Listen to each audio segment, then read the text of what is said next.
Friends, చాలామంది కోటీశ్వర్లు అవ్వాలని ఉంటుంది. అందులో ఒక్కరో ఇద్దరో మాత్రం కోటీశ్వర్లు అవుతూ ఉంటారు.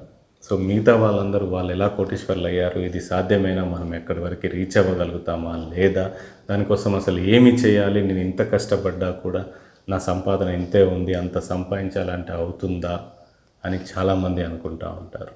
సో అసలు కోటీశ్వర్లు అవ్వాలి అంటే ఏమేం చేయాలి, కోటీశ్వర్లు ఎలా అవ్వచ్చు అనేది ఈ వీడియో. సో ఫ్రెండ్స్, నా పేరు కృష్ణప్రసాద్, మీరు చూస్తున్నారు కేపీ బిజినెస్ గురు. సో ఫ్రెండ్స్, నేను ఫస్ట్ జాబ్ చేసింది 1500, అంటే నా ఫస్ట్ జాబ్ లైఫ్లో 1500కి నేను జాయిన్ అయ్యాను. కానీ ఈరోజు నేను 10 కోట్ల టర్న్ ఓవర్ కలిగిన కంపెనీ రన్ చేయగలుగుతున్నాను.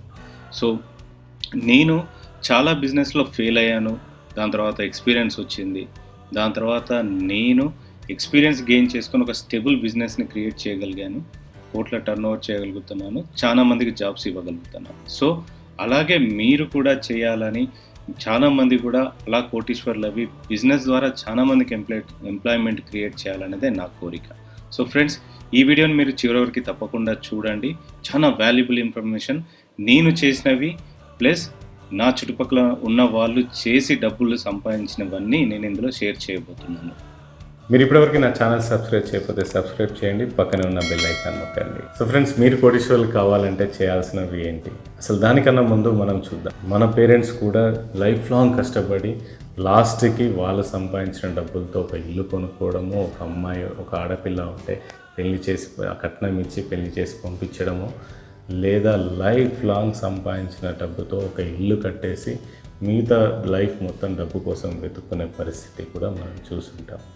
సో మన ఎడ్యుకేషన్ సిస్టమ్ కానీ, మన ఫ్యామిలీస్, మన పేరెంట్స్ పెంచిన విధానం కానీ, అందరూ చెప్పింది మనల్ని రెడీ చేసింది జాబ్ చేయడానికి. స్కూల్ సిస్టమ్స్ కానీ అవన్నీ కూడా జాబ్ చేయడానికే మనల్ని ప్రిపేర్ చేస్తాయి. మీరు జాబ్ చేయండి, మీరు జాబ్ చేయండి, ఇది చేస్తే మీకు జాబ్ వస్తుంది, అది చేస్తే మీకు జాబ్ వస్తుంది, మీరు ఇది చదవండి జాబ్ వస్తుంది, మీరు ఫస్ట్ క్లాస్ వస్తే ఈ జాబ్ వస్తుంది, మీరు రాకపోతే మీరు వాళ్ళలాగా తయారవుతారు చూడండి, వీళ్ళలాగా తయారవుతారు చూడండి అనేది నేర్పించారు. కానీ మీరు 10 మందికి జాబ్ క్రియేట్ చేయాలి, 100 మందికి జాబ్ ఇచ్చే లెవెల్కి ఎదగాలి అని అంటే ఏం చేయాలి అనే సిస్టమ్ మాత్రం మనకి నేర్పించలేదు.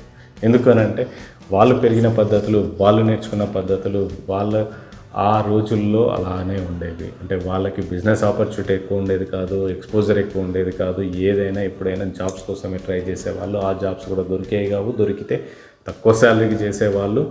వాళ్ళు ఉన్న దాంట్లో సర్దుబాటు చేసుకుంటూ రావడం, పిల్లల్ని పెంచడం, దాంట్లోనే అప్పు చేసో లేకపోతే ఎక్స్ట్రా టైం ఏదో ఒకటి చేసుకుంటూ రావడం. ప్లస్ మీరు కూడా ఇలాగే ఉండండి, లైఫ్ అంటే ఇలాగే ఉంటుంది, మీరు ఇలానే చేయండి, మీరు రిస్క్ తీసుకోవద్దు. ఒకవేళ మీరు రిస్క్ తీసుకొని ఏదైనా చేస్తే అప్పులు అవుతాయి, అప్పులు కట్టడంతో మీ లైఫ్ అంతా సరిపోతుంది. సో మీకు ఇది సేఫర్ వే, మీరు జాబ్ చేసుకోవడమే అనేది మన పైన రుద్దేశారు. సో అలాంటి మెంటాలిటీతో పెరిగిన మనము కోట్లు సంపాదించాలంటే మనకి చాలా కష్టంగా అనిపిస్తుంది. కానీ సో మనం మన ఏరియాలో చూస్తాం, మన క్లాస్మేట్స్లో చూస్తాం, మన ఫ్రెండ్స్లో చూస్తాం, చాలామంది సడన్గా వెళ్ళిపోతారు. 4-5 ఇయర్స్ తర్వాత బాగా డబ్బులు సంపాదించుకొని వచ్చేస్తారు. మనం చూసి ఆశ్చర్యపోతాం, వీడు మనతో తిరిగిన వాళ్ళు, మనతో తిరిగిన వాళ్ళు, ఈమె మనతో తిరిగిన అమ్మాయి, లేదు మన క్లాస్మేట్స్, మన ఫ్రెండ్స్ సడన్గా వెళ్ళిపోయి డబ్బులు ఇంత సంపాదించి వచ్చేసారు ఏంటి అని. అందులో ఎంతమందికి అవుతుంది అలా? ఒక్కరికో ఇద్దరికో, మన చుట్టుపక్కల ఉన్న వాళ్ళందరికీ. ఎందుకు అంటే వాళ్ళు సపరేట్గా వర్క్ చేశారు, మనకన్నా డిఫరెంట్గా ఆలోచించారు, 100 మందిలో ఒక్కరిగా మిగిలారు, వెళ్ళి కోట్లు సంపాదించుకున్నారు. వాళ్ళతో ఎలా అవ్వింది, వాళ్ళు ఎలా కోట్లు సంపాదించగలిగారు? మొన్నటి వరకు మీతోనే తిరిగిన వాళ్ళు సడన్గా డబ్బులు ఎలా సంపాదించుకోగలిగారు? సడన్గా అంటే 5 ఇయర్స్ 6 ఇయర్స్లో ఎలా సంపాదించుకోగలిగారు? సో అది అందరి వల్ల అవుతుందా అంటే ఎస్, అందరి వల్ల అవుతుంది. ఒకరి వల్ల అవ్వింది, ఇంకొకరి వల్ల ఎందుకు అవ్వదు? మీరు తలుచుకుంటే, మనం తలుచుకుంటే ఏదైనా సాధించగలుగుతాం, డబ్బులు ఖచ్చితంగా సంపాదించుకోగలుగుతాం. సో మనం కోటీశ్వర్లు అవ్వడానికి మనం రీజన్స్ వెతుక్కోవద్దు. ఒకరిని చూసి ఏడవకోకుండా వాళ్ళు డబ్బులు ఎలా సంపాదించాలని, వాళ్ళ వల్ల సాధ్యమైంది మన వల్ల అవ్వదు, చాలు ఇంతే, ఇక్కడితో చాలు, మన లైఫ్ ఇంతే అనుకోకుండా మనం చేయాలనుకున్న మన కోరికలని, మనం పెట్టుకున్న గోల్స్ని అచీవ్ అవ్వడానికి మనం ఫస్ట్ టార్గెట్ అనేది ఫిక్స్ చేసుకోవాలి. First 1 year target, 6 months target, 2 years target, 5 years target. ఒకవేళ మీరు ₹1,00,00,000 సంపాదించాలి అనుకుంటే ₹1,00,00,000 2 ఇయర్స్లో సంపాదించుకోవాలనుకున్నారా, 3 ఇయర్స్లో సంపాదించాలనుకున్నారా, 5 ఇయర్స్లో సంపాదించుకోవాలనుకుంటున్నారా? సో 2 ఇయర్స్ మీరు టార్గెట్ పెడితే ఫస్ట్ 3 మంత్స్లో మీరు ఎంత సంపాదించాలి, 6 మంత్స్లో ఎంత సంపాదించాలి, 5 మంత్స్లో ఎంత సంపాదించాలి, 2 ఇయర్స్లో ₹1,00,00,000కి రీచ్ ఎట్లా అవ్వాలి అనేది మొత్తం మీరు ప్లాన్ చేసుకోవాలి. ఒకవేళ మీరు జాబే చేస్తున్నారు, మీకు 20,000, 30,000, 40,000, 50,000 శాలరీ వస్తుంది అనుకోండి, దాంట్లోంచి మీరు కొంత అమౌంట్ అనేది తీసి కొంచెం చిన్న బిజినెస్ అనేది ఖచ్చితంగా స్టార్ట్ చేయాలి. కొంచెం చాలా చిన్న బిజినెస్ స్టార్ట్ చేసి మీరు దానికి ఒక టార్గెట్ పెట్టుకోవాలి. 6 మంత్స్లో నేను ₹1,00,000 సంపాదిస్తాను. 1 మంత్ మొత్తం నాది ప్లానింగ్, దాని తర్వాత 5 మంత్స్ మొత్తం ప్లానింగ్ ఎగ్జిక్యూషన్, దాని తర్వాత లాభాలు.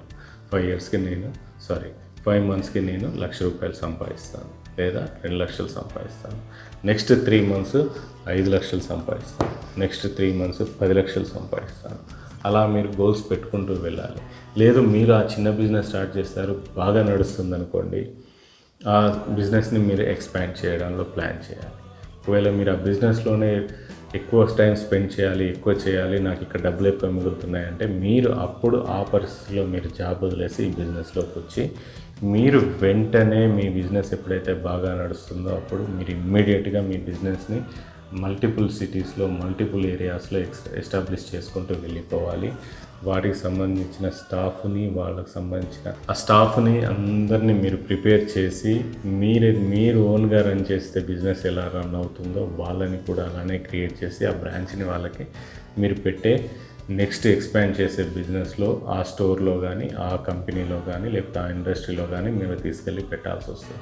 మీరు టీ స్టాలే పెట్టండి, టిఫిన్ సెంటర్ పెట్టండి, చిన్న కంగన్ హాలే పెట్టండి, ఫ్యాన్సీ షాపే పెట్టండి, ఏదైనా పెట్టండి, ఒక బిజినెస్ మాత్రం మీరు ఖచ్చితంగా స్టార్ట్ చేయండి. మీరు మీ బిజినెస్ని స్టార్ట్ చేసిన తర్వాత వచ్చిన ఇన్కమ్ని మీరు చేసే బిజినెస్లో ప్రాఫిట్ 50% అనుకోండి, 50%లో 20% మీరు తీసి ఆ ఇయర్ మొత్తానికి తీసుకొని వెళ్ళి చిన్న ల్యాండ్, పెద్ద ల్యాండ్ మీ ఎంతైతే వస్తుందో అది తీసుకెళ్ళి ల్యాండ్ పైన ఇన్వెస్ట్ చేయండి. మిగతా 30%లో 10% తీసి పక్కకు పెట్టేసి మిగతా 20%తో మీ బిజినెస్ ఎక్స్పాండ్ చేయండి. మీరు ఈ మెథడ్లో మీరు చేసుకుంటూ వెళితే మీరు ఖచ్చితంగా మీ గోల్ని రీచ్ అవుతారు, కోటీశ్వర్లు త్వరలో అవుతారు. సో ఇంకోటి ఏంటి, మీరు ల్యాండ్ పైన ఇన్వెస్ట్ చేయండి. 1 ఇయర్ వచ్చేసి ఇంకొక కమర్షియల్ ప్రాపర్టీ, చిన్న షాప్ మీద ఇన్వెస్ట్ చేయండి. మీ బిజినెస్ అక్కడే మీ సొంతంగా మీ బిజినెస్ రన్ చేయగలిగితే మీరు రెంట్ కట్టాల్సిన పని లేదు. లేదు అంటే మీరు రెంట్కి ఇస్తే మీరు ప్యాసివ్ ఇన్కమ్ అనేది మీకు క్రియేట్ అవుతుంది. రెంట్ అనేది మంచి ప్యాసివ్ ఇన్కమ్. మీరే కాదు, మీ తరతరాలు కూర్చొని కూడా ఆ రెంట్ తినొచ్చు అక్కడ నుంచి. అంటే మీరు రెసిడెన్షియల్ తీసుకుంటే మీకు పావుల వడ్డీ వర్కౌట్ అవుతుంది. అదే మీరు కమర్షియల్లో ఏదైనా చిన్న షాప్ కానీ, పెద్ద షాప్ కానీ తీసుకుంటే మీకు ఎక్కువ రెంట్ వస్తుంది అక్కడ నుంచి. ఆ రెంట్తోటి మీరు మళ్ళీ పెట్టి బిజినెస్ చేస్తారు, లేదా ఆ బిజినెస్లో వచ్చిన ఇన్కమ్, రెంట్తో వచ్చిన ఇన్కమ్ మొత్తం తీసుకొని వెళ్ళి మీరు ఒక ల్యాండ్ తీసుకుంటారు. లేదా మీరు ఏదైనా చిట్ ఫండ్స్లో చిట్ వేస్తారు, ఇక్కడ బిజినెస్లో వచ్చిన అమౌంట్, అక్కడ రెంట్లో వచ్చిన అమౌంట్, చిట్లో అమౌంట్ తీసుకెళ్ళి ఓ ల్యాండ్ పైన ఇన్వెస్ట్ చేస్తారు. అట్లా మీరు 10 ల్యాండ్స్ పైన ఇన్వెస్ట్ చేస్తే కనీసం మీకు 5 ల్యాండ్స్ అనేవి చాలా హైలోకి వెళ్ళిపోయే ఛాన్సెస్ ఉంటాయి, లేదా 3 అయినా హైలోకి వెళ్ళే ఛాన్సెస్ ఉంటాయి. అదే మీరు చూడండి, మీరు 10 లక్షలు పెట్టుకొని తీసుకున్న ల్యాండ్ మీకు 50 లక్షలు అవ్వచ్చు, ₹1,00,00,000 అవ్వచ్చు, 2 కోట్లు కూడా అవ్వచ్చు. సో ల్యాండ్ అంత మిరాకిల్ క్రియేట్ చేస్తుంది. అదే మీరు బిజినెస్ ఎక్స్పాండ్ చేసుకుంటూ వెళ్ళిపోతే అక్కడ నుంచి కూడా మీకు ఈ సంవత్సరం ₹1,00,000 వస్తే నెక్స్ట్ ఇయర్ 5 లక్షలు, ఆ నెక్స్ట్ ఇయర్ 50 లక్షలు వచ్చేలాగా మీరు ప్లాన్ చేసుకోవాలి. అలా ప్లాన్ చేసుకోవడం వల్ల మీ బిజినెస్ బాగా డెవలప్ అవుతుంది. మీరు పెట్టిన ల్యాండ్స్ బాగా డెవలప్ అవుతాయి. మీరు తీసుకున్న కమర్షియల్ ప్రాపర్టీస్ అన్నీ మంచి రెంట్స్ ఇస్తూ ఉంటాయి. మీకు మల్టిపుల్ సోర్స్ ఆఫ్ ఇన్కమ్ అనేది క్రియేట్ అవుతుంది. మీ దగ్గర డబ్బులు బాగా వస్తాయి.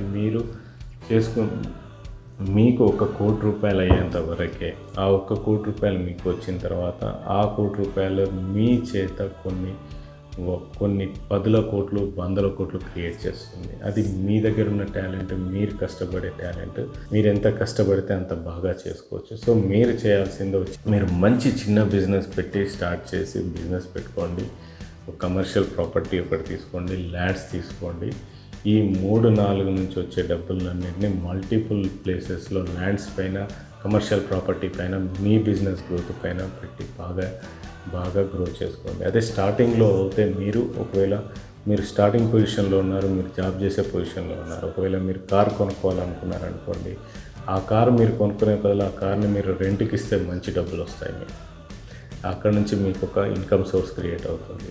అదే మీరు చాలా వరకు మనం ఏం చేస్తాం, ఈ టీవీలు చూస్తూ ఉంటాం, మొబైల్ ఫోన్స్ చూస్తూ ఉంటాం, మొబైల్ ఫోన్లో వచ్చే ఎంటర్టైన్మెంట్ ప్రోగ్రామ్స్ అన్నీ చూస్తూ ఉంటాం. మన టైం అంతా చాలా వరకు వేస్ట్ అయిపోతుంది.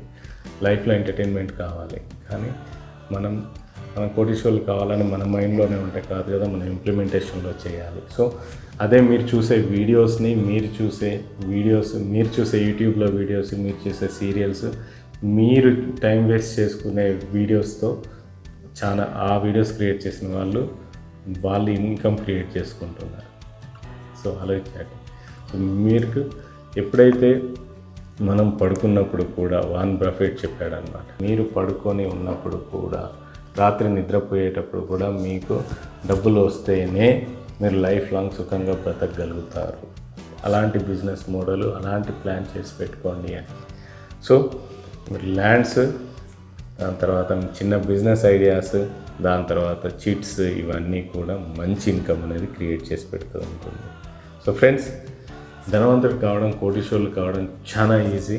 దానికోసం మీరు పొద్దున్నే లెగాలి, కష్టపడాలి, ప్రాపర్గా ప్లాన్ చేసుకోవాలి, ప్రాపర్గా మీరు ప్లాన్ని ఎగ్జిక్యూట్ చేయాలి.